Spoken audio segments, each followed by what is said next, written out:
नमस्कार। आज आमे गोटे बहुत गभीर कथा विषय जानिबा। एहा हेउछि धैर्य।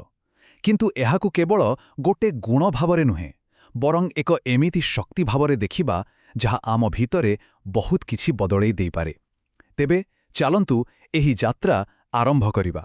देखंतु जीवन आम समस्तंको पई किछि ना किछि शिक्षा नेकी आसे। प्रतिदिनर अनुभूति एसबु ही तो आमुकु गढ़े आउ एथि मध्यरु अधिकांश शिक्षा बहुत व्यक्तिगत होइथाए। काहीकिना समस्तंकर रास्ता आउ देखिबार नजरिया अलगा। हेले एते सबु अलगा अलगा शिक्षा भितरे गोटे एमिति शिक्षा अछि जहा प्राय समस्तंक पई समान। एहा मानव अनुभूतिर एक साधारण अंश।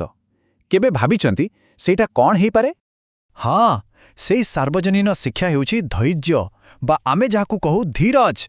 आउ एहा केवल चुपचाप अपेक्षा करिबा नोहे, एहा ताठु बहुत बेसी किछि। तेबे धीरज माने कोन? एइटा होछि सेही मूल गुण जाहाकु हमको निज भितरे बढ़ाइबाकु पड़िबो। आउ जेतेबेले एहा होई जाय हमर निजर अभिव्यक्ति माने आमे जहा प्रकृतरे ताहा बहुत स्वाभाविक बा सहज भावरे बाहरको आसे।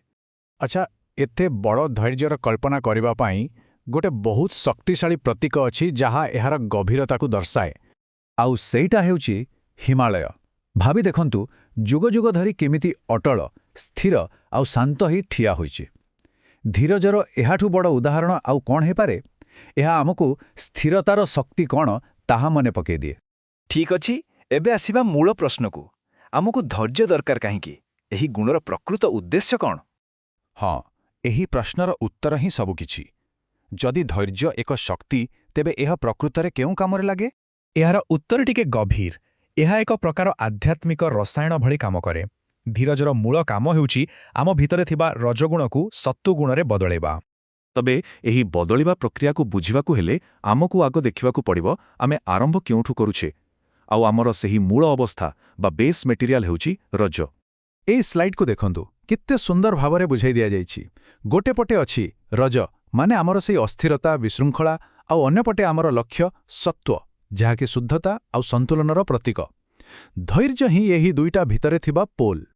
तेबे रजगुणटा प्रकृतरे कोन?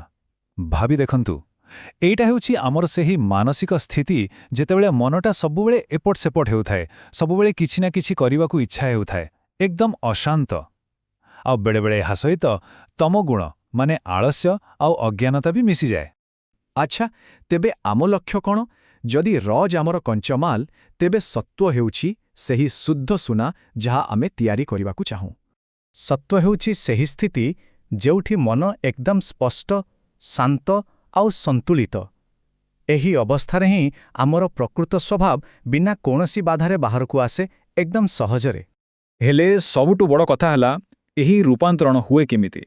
धैर्य एठी किभଳି काम करे एहाकु बुझिबा निहाती दरकार। तेबे पुणी थारे सेई मूल प्रश्नकु फेरिबा। जदि रजकु सत्वरे बदलाइबा हेउछि लक्ष्य, ताहले एही पूरा प्रक्रियारे धीरजर प्रकृत भूमिका कोन? देखंतु एही सूत्रटी केते सरल।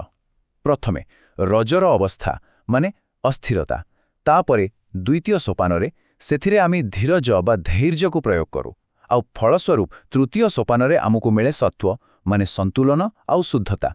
बस एतिकी ही हेउछि सेही रसायन। तेबे एही आभ्यंतरीण परिवर्तनर फल कोन? जेतेबेले जणे सत्व अवस्थारे बंचे, ता जीवन केमिति हुए? एक सात्विक जीवन माने सबुबेले एक सामंजस्य, एक संतुलन रहिबो। जीवनरे शुद्धता आसिबो, आउ सबुठु बड़ कथा निजकु प्रकाश करिबा बहुत सहज होइजिबो।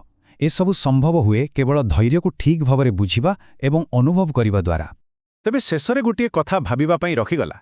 निज जीवनर केउ क्षेत्ररे आजि एही धैर्यर रसायनकु आरंभ करा जाई पारे? केउठी रजकु सत्वरे बदलाइबार यात्रा आरंभ होई पारिबो? एहार उत्तर समस्तंकु निज भितरे खोजिबाकु पड़िबो।